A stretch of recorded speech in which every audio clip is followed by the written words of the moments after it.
not many of you know us very well. So we are quite a young company, just turned 5 years. We are based in Espoo, and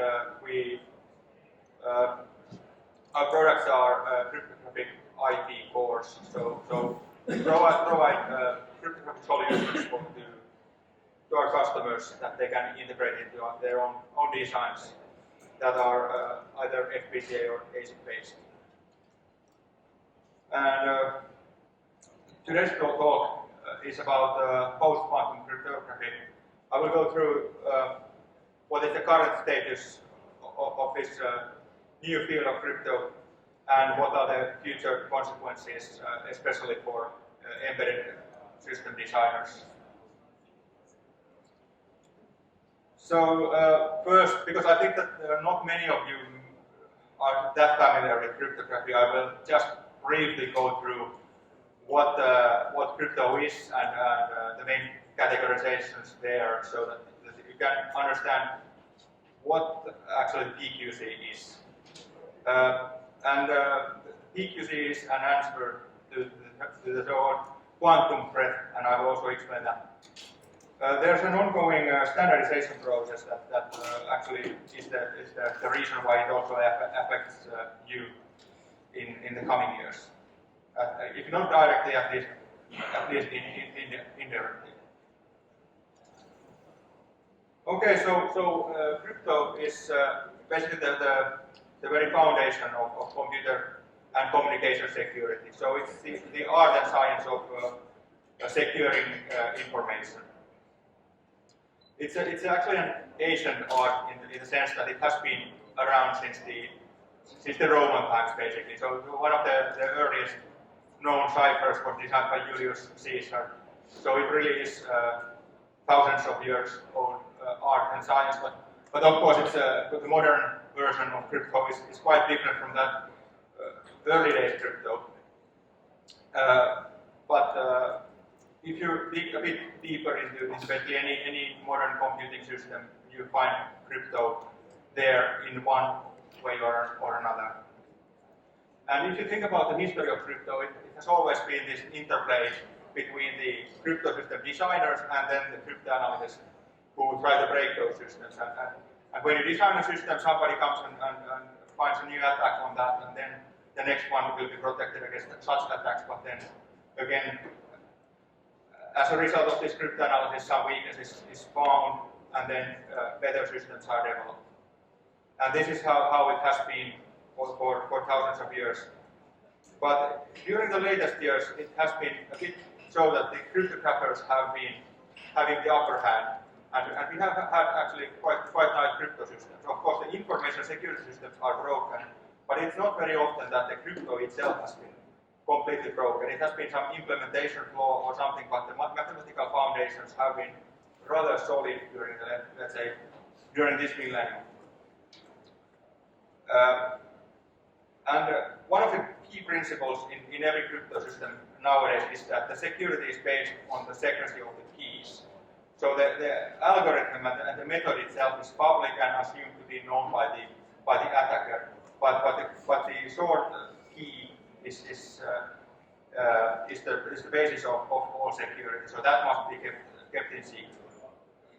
And this is the way how you actually see crypto nowadays, is that you have some algorithms that are used as they are standardized by some standardization body. Most often American standards are used in all parts of the world. And here you see many of these abbreviations, some of which you might even recognize. So there are AES is issued everywhere nowadays, Advanced Encryption Standard. It's about 20-year-old standard for encryption. Then you have HMAC for protecting integrity and authenticity of your communications.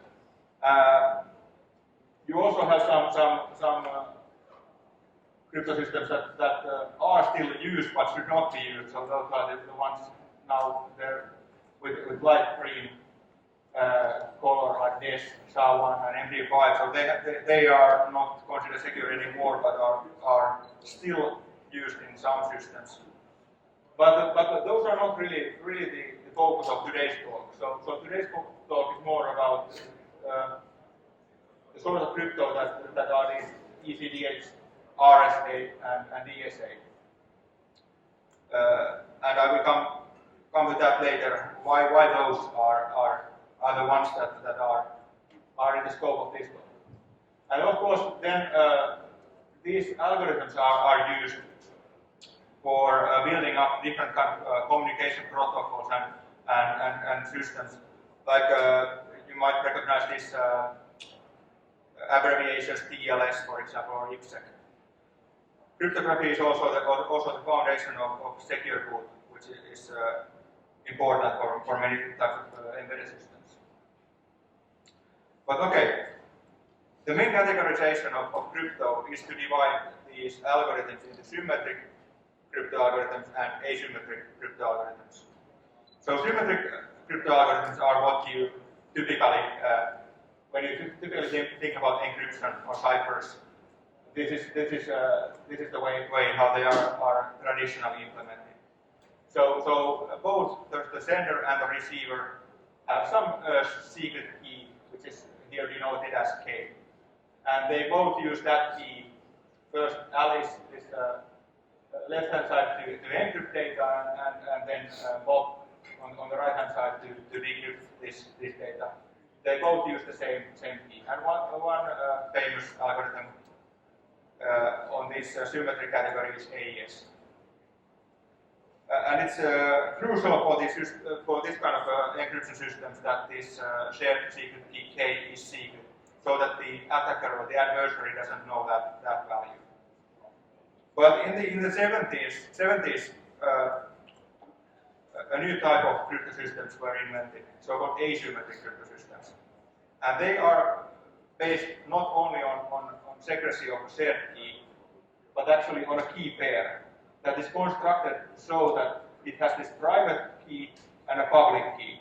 And the public key is computed from the private key, but the system is designed in such a way that the private key cannot be computed from the public key. And actually, you can use this public key to encrypt the data, but you can only decrypt the data by using the private key. And now, if you here Alice has the whole key pair, so both the private and public parts, but she has sent the public part to Bob, and now Bob can encrypt the data that is sent to Alice, but nobody else can actually decrypt it than Alice, because nobody else has the private part that is required for this operation. And nowadays, when these asymmetric crypto systems are used in practice, it's either based on a so-called RSA crypto system, or more commonly nowadays based on elliptical cryptography, so ECC. And these two are the main families of asymmetric crypto that are used nowadays. But the topic of this today's talk, PQC, also falls into this category, as I will show later. So today's talk is about asymmetric crypto, not about the traditional symmetric crypto. So asymmetric crypto in most computing systems nowadays is used either for key exchange or digital signatures. So key exchange means a method for the communicating parties to agree upon a common shared secret that can then be used in the symmetric system. So in the beginning of the computation, you use the asymmetric crypto system to come up with a common shared secret for these communicating parties in a secure manner.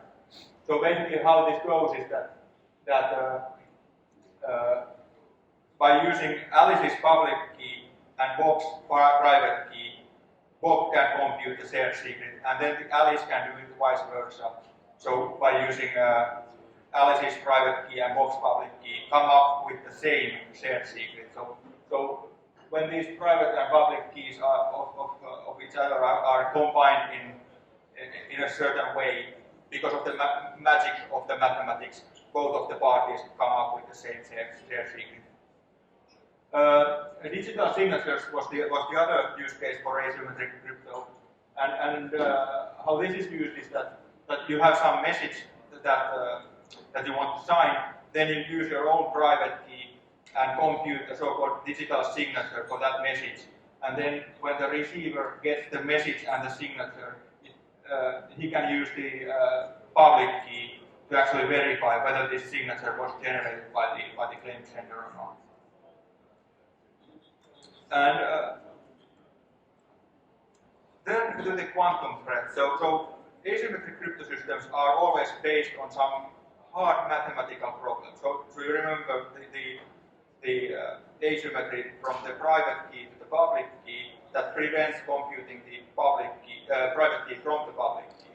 So that's this difficulty of computing the private key from the public key is based on some hard mathematical problem. So something that we know that there exists a solution for this problem, but it's very hard to compute. And this is the foundation of the security, that this operation is basically impossible to compute in practice, no matter how much computing power you have. And this is the base of the security, and now quantum computing is a threat to this security. So there exists a quantum algorithm designed by this fellow here called Peter Shor in the mid-1990s. So the Shor's algorithm that is such that if you have a large enough quantum computer, so enough qubits, then you can compute or solve these hard problems called discrete logarithm, which is the basis of elliptic curve crypto, and integer factorization, which is the basis of RSA. So you can find solutions to these problems that are currently hard in an easy manner. So if you have a big enough quantum computer, you can break these crypto systems by solving the underlying hard problem. And this is basically the meat and potatoes of today's talk. That this threat is there now because quantum computing has taken steps during the recent years, or made progress so that it might be reality in the next, let's say, 5, 10, 15, 20 years, that there will be a quantum computer powerful enough to break these crypto systems. Shor's algorithm doesn't actually apply to symmetric key crypto. So the algorithm is for solving different kind of problems than what are used for symmetric crypto.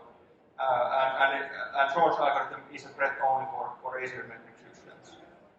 There is another quantum algorithm called Brouwer's algorithm that applies to these symmetric algorithms like AES and basically to any generic search problem. But luckily it's not as powerful as Shor's algorithm. So this threat can be mitigated by just doubling the key size.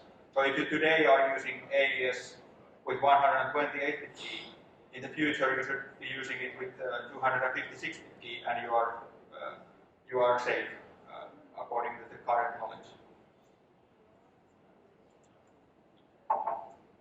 Okay, so then you might of course wonder, we don't that you know that we don't have this kind of a powerful quantum computer anywhere today, so why bother at this moment? And the reasons are, of course, many, but one of the major threats is that all communication can be recorded today and broken tomorrow. So there are evidence. There is evidence that these big national players like the NSA of the USA are actually recording certain communication now and storing it so that if they later have quantum computers at hand, then they can break this communication. And some types of communication contains information that is still valid even after 20 years. So this is of course not a threat to all systems, but to some. Then some systems that are deployed today are still in operation after 20 years. And then there is a risk that after 20 years, this kind of a large quantum computer will be available. So therefore, those systems that are designed today and can be still in use after 20 years should already be protected against this quantum threat. And of course, then, depending on the thickness of your foil hat, you might even think that maybe some national players like the NSA of the USA or the Chinese equivalent might actually already have a quantum computer. Personally, I'm a bit skeptical about that, but some people think otherwise. But in any case, this is something that should be thought already today. So because of this reason that I told you earlier. So then to the actual topic of today's talk. So post-quantum crypto. So what is that? It's basically just asymmetric cryptography that cannot be broken with quantum computers. So as I said, source algorithm can solve discrete logarithms and the elliptic curve equivalent of that, and then integer factorization very fastly. But luckily those are not the only mathematical problems that we can base asymmetric crypto on. It's just the two problems that we are basing the current systems on. So basically, if you pick a mathematical problem that is not affected by SOR, and you know way to use that as a basis of asymmetric crypto, then you have a PQC crypto system. And one important point here is that these PQC algorithms are actually algorithms that are running on traditional computers. You can already deploy those systems, and they have been already deployed in some more experimental settings, but still, you can just use any processor to compute these algorithms. So they are not requiring quantum computers to be run. They are also different from quantum cryptography, which is a completely different thing. So quantum crypto is crypto systems based on some quantum phenomenon. PQC has been an active area of research in cryptography community during the last, let's say, 15 years. And many proposals have already made on how we should actually build these PQC systems. So here I list some ways of basing these PQC algorithms on. So you can use, for example, some mathematical lattice problems or multivariate problems to build up PQC systems. And if you are interested in these more, then you can watch our webinar, which is actually on today in the afternoon, and record it also, so that you can find that from our website later this week. So there, one of our developers goes through these different families a bit closer. But I won't go into the details in this talk. But as you can see, there are many different ways to build PQC systems that have been proposed during these recent years. And actually, NIST, the National Institute of Standards and Technology of the United States of America, has initiated a process to standardize PQC. This is actually a standardization process that is in form of a competition. So this competition started in 2016. And by the way, this is a kind of a common way to standardize cryptography. Like AES was also a result of a similar type of competition in the 90s, in the end of the 90s. But okay, so this competition started in 2016, and it worked so that different researchers and institutions around the world sent their proposals, algorithm proposals to NIST. And then NIST opened the competition with round 1 in 2017 with 69 algorithms, so a lot of algorithms. Actually a bit too many, because it was a bit hard to study all of them. So there's only a limited number of cryptographers in the world, and their focus was divided for these 69 algorithms, so it was quite a lot of work for them. But as the competition progressed, the amount of algorithms was narrowed down.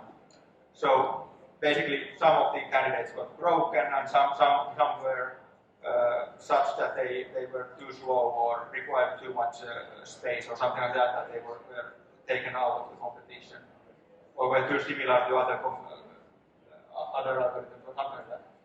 And in 2020, there was the round 3. Was beginning with actually 7 finalists and so-called 8 alternate algorithms. And finally, this summer, in July this year, NIST actually made the first selections of the winners. So they selected 4 algorithms, which I will review shortly. So 4 algorithms that will be the basis of the forthcoming standard. And NIST is currently writing the draft standard, and it will be out probably next year. And then they will wait for comments on the standard, this draft standard, and then the official standard will be out sometime in 24 probably.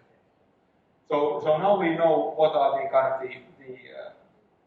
the winner algorithms. Of course, this process is still so that these algorithms will be tweaked a little bit, maybe some parameters changed a bit, so we don't still know what the final standard will look like, but still, we already know what are the basis algorithms there, the basic algorithms. And at the same time, NIST also continued the competition.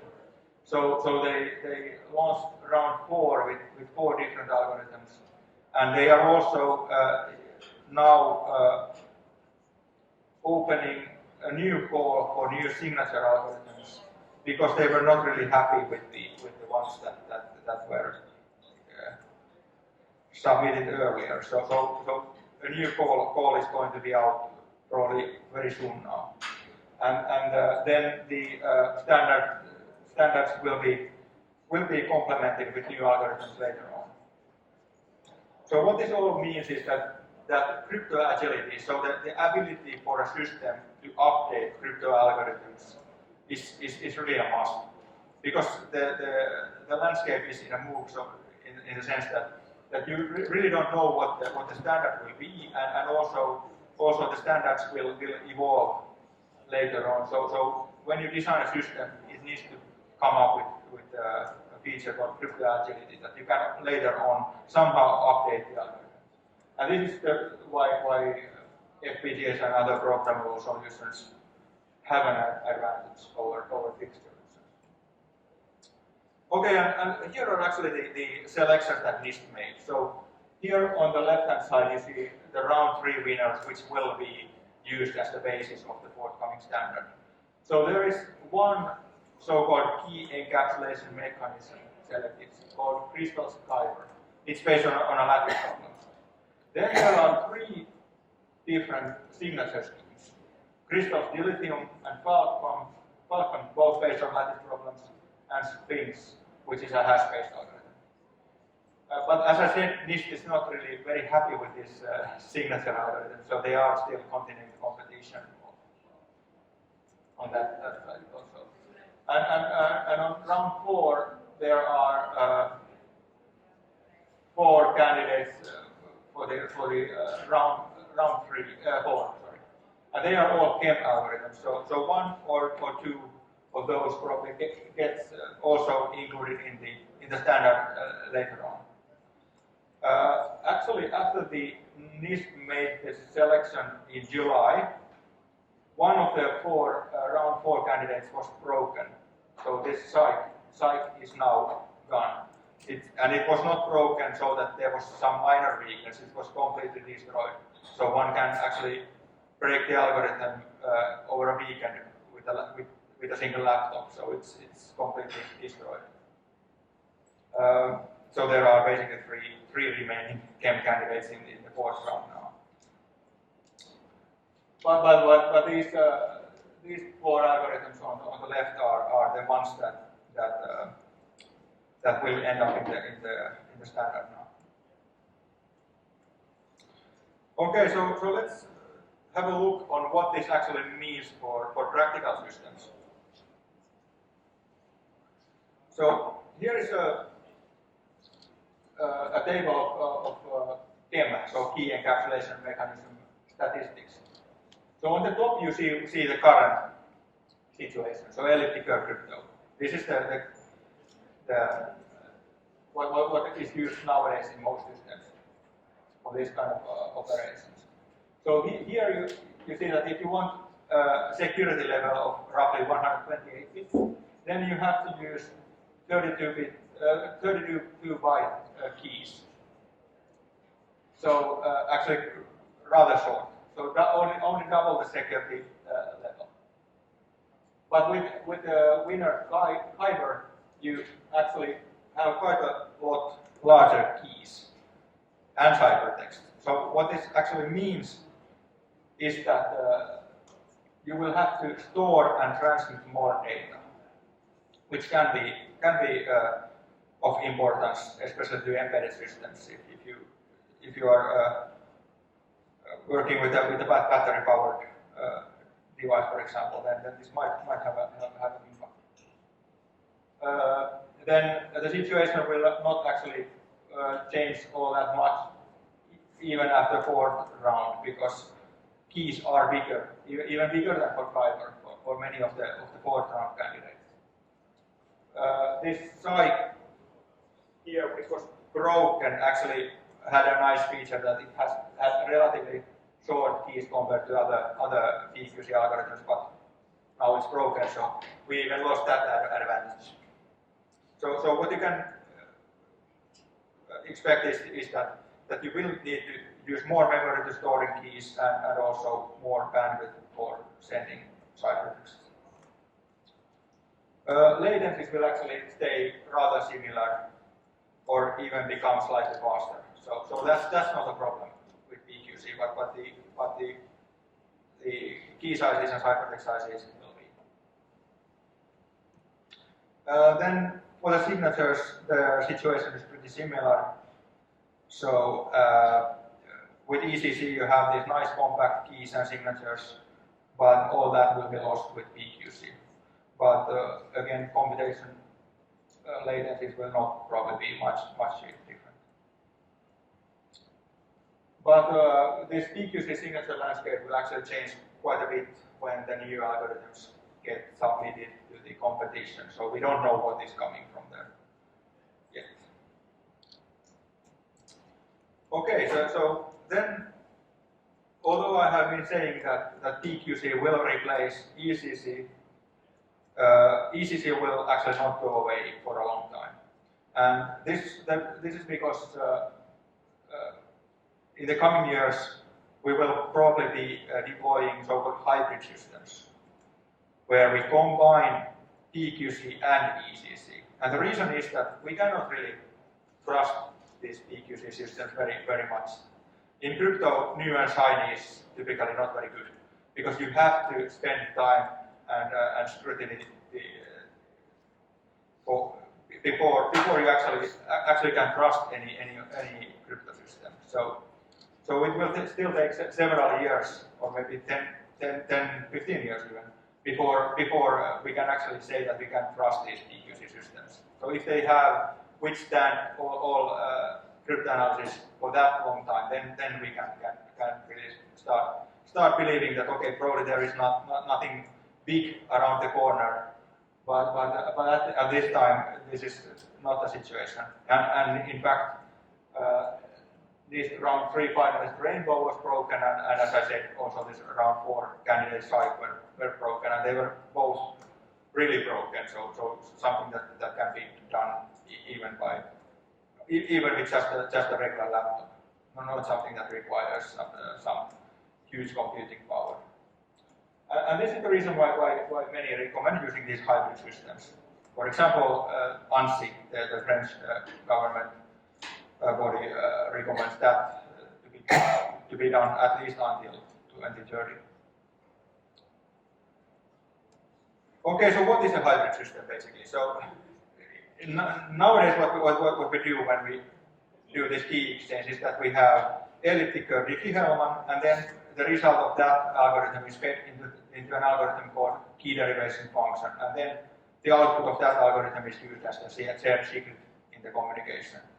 In the future, in a hybrid system, what we do is that we do in parallel ECDH and then PQC chem, and take the outputs of those algorithms, concatenate them, and put them into this key derivation function and use the output as the key.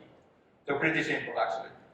So, but of course you have to then do both of these computations and send both of the keys. The same with signatures. Previously, we attached the elliptic digital signature algorithm signature on a document and check whether that was okay. In the future, what we do is that we also attach a PQC signature and check that both of these signatures are okay. And now, even if the adversary can break one of these algorithms, the system is still secure. If the adversary can break both of them, then we are in big problems. Okay, but now that we think what is the actual overhead here, the signature sizes of ECC are so small, also the keys of ECC are so small, that the overhead actually is pretty small. Of course, you have to compute two different algorithms, but if you think about the communication overhead, then adding ECC on top of PQC is actually not that much. PQC dominates here. The increased footprint, either silicon area or code size, might be the biggest problem, because you have to have 2 times the expensive asymmetric crypto. Okay, and then I will end up with some key takeaways. So, as I already said earlier, systems designed today should have the ability to support PQC in the future. Even if you are not putting the PQC algorithm there today, you should still think that in a couple of years, your system should also include a PQC algorithm. It will also be so that it will be in coexistence with the classical elliptic curve crypto. Here, reprogrammability is an asset. So FPGAs, processors, all kind of software type of things are okay. But then fixed solutions are a bit trickier in the sense that you cannot really update them so easily. So if you now, for example, current drafted platform modules don't have PQC support, and it will take time for them to support that. It will take maybe 2-3 years before the standards are even out, and then a couple of years after that before the actual products are there. But even with current algorithms, you can already start designing your systems.